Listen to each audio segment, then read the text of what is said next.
Regional breakdown continues. This time we're back with Plunder Patrol with Destroy Phoenix Enforcer. What a time.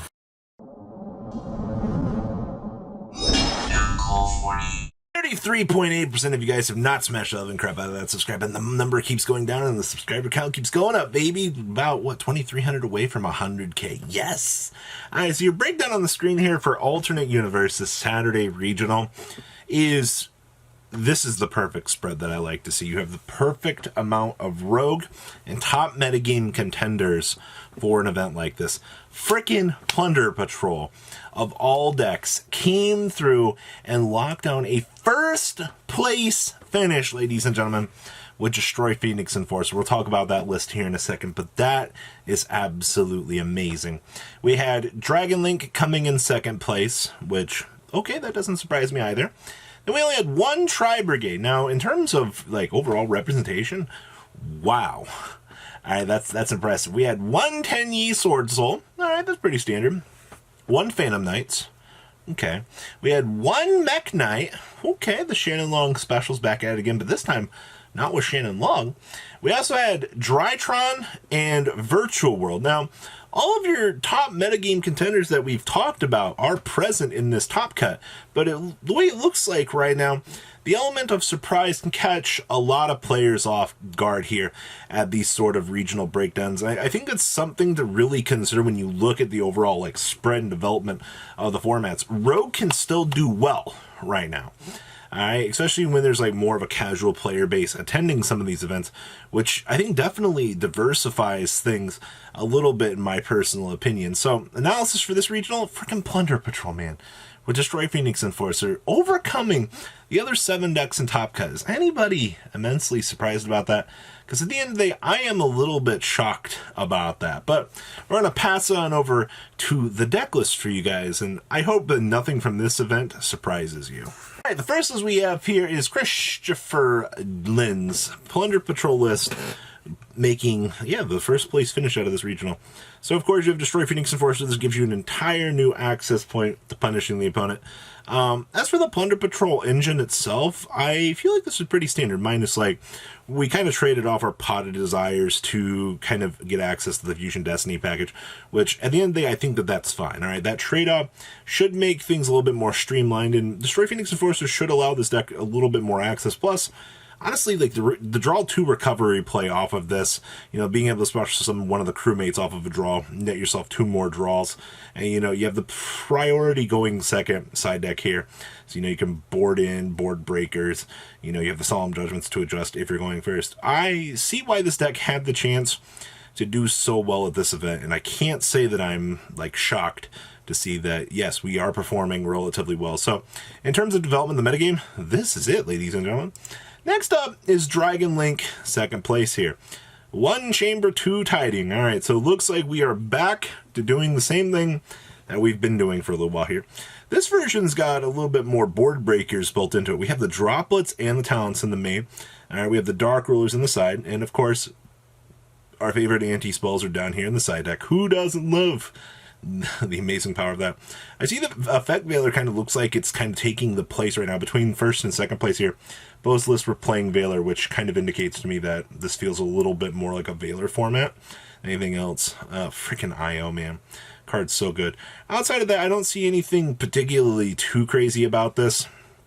Double Knock Division's fine. I know some people try to get away with playing 3 of this, but I think 2 for the most part seems to be that place that you want to lock yourself into. So yeah, glad to see the Dragon Link still bringing it on home here, ladies and gentlemen. Not too dang bad. Next up here is third place in Swiss. This was Carlos Padilla's 43 card variant, by the way, here. I see that we are playing Obedience Schooled. That way we can take advantage of Calinistas. Alright. I don't see any crossout designators in the main here. That I still hate seeing crossout in this deck, to be honest with you, but makes sense. I see that we have the talents in here as well. Only 2 droplets for the board breaking, and of course, yeah, we're playing the 1 Veiler. Quite honestly, like I said, I'm not surprised to see that Veiler's kind of showing up here. Especially, being able to cross out Designator this when you attempt to do, a cat starter here and have your opponent. I also see that this deck is making sure that we don't lose this Troy Phoenix Enforcer. DPE comes down, you just kind of crow it away. I think this is one of the first decks that I've seen taking advantage of playing Crow this format. I actually wonder like how high impact this was, because I haven't seen a lot of this so far, and we're seeing it at this point. It's got to be well worth testing, I would think. Next up here was 4th place, Tenyi Sword Soul. 44 cards, first of all, for Niccolo here. I see that we have access to crossout designators so that we can punish the opponent.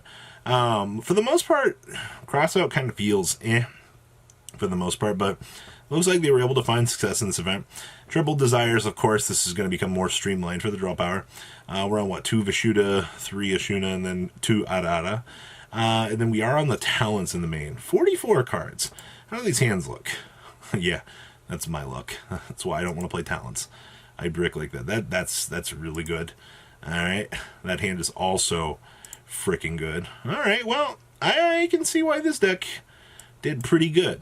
Alright, well, that's just a little bit of a snapshot into what the other Sword Soul players are doing. Honestly, the extended out 10-Yi package, I think, has been dubbed the more acceptable thing at this point from players. Next up here is Phantom Knight with the Burning Abyss package built in. And I see that this Mad Lad here has the Fusion Destiny package at 2 for this list. Alright, I also see here that we are taking advantage of Plasma for this. Now, I heard a couple people talking about playing Plasma in this deck. I hadn't really seen like an application to it now, because if you end up seeing Plasma, it's just kind of something that you can literally just put on the field. Like, your deck doesn't really care. Being able to just produce like a generic Floodgate and laugh at your opponent feels pretty good. So, just more of an advantage for this. Plus, I mean, Verti Anaconda makes this free. It's going to be the only point you're going to be doing, unless you hard draw it, and then you'll be doing some other combo lines here. But honestly, outside of that, this deck feels pretty streamlined here. I like the 2-ofs, by the way, for this. Definitely gives it more of that feel of an OCG list at this point in time. So not too dang bad for a 5th place finish, ladies and gentlemen. Next up here is the power of Mech Knights. I see that this build chose to be that guy, and we decided to punish our opponents with Mystic Minds. Considering, depending on the larger events you play out here, the aspect of Floodgates is going to be needed, all right? You're going to need the powerhouse effect for this, and yeah, as long as you can resolve a Mystic Mind, I think that this deck gets the chance to effectively play the game.